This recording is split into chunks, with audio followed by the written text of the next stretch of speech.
Aristotle is Plato's most famous student, of course.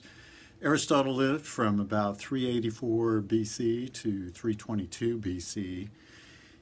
He studied with Plato in the academy, the school that Plato formed, for probably around 20 years, age 17 to maybe around 37.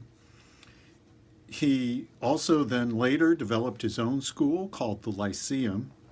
One thing he's famous for is for being the tutor of Alexander the Great. Alexander was a Macedonian, and so was Aristotle. And in fact, late in Aristotle's life, when he was in Athens, there was an uprising against the Macedonians, and Aristotle fled, saying he didn't want to be like Socrates because he didn't want Athens to sin against philosophy twice. He did die shortly thereafter that. One of the unique things about Aristotle is he's probably the smartest man who ever lived. At his time, he knew more about most subjects than anyone else who lived. For example, if you wanted to know about biology or botany, how long a hippopotamus is pregnant, you would talk to Aristotle. He would be the expert on biology.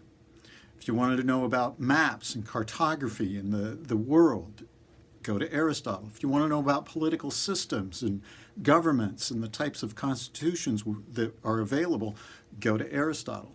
Of course, it's prominent in all the major areas of philosophy: metaphysics, epistemology, ethics, and logic. In fact, Aristotle was one of the first persons to lay out clearly logical principles both for inductive reasoning and for deductive reasoning. Aristotle, along with Plato, set the stage for philosophy for approximately the next 1,800 years. That's how important of a figure he is, and of course, still prominent today in many areas. The general methodology of Aristotle is a very good one. What he did was he would consider what previous philosophers had said about a topic, and then he would consider what common sense says about that same topic.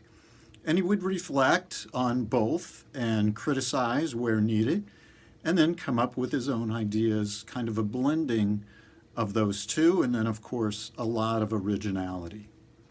For Aristotle, we will begin with the categories, basically taking an ontology, an inventory of the universe, of what exists, and move through the physics and the metaphysics, and then go on into the ethics. That will be our focus as we go through Aristotle.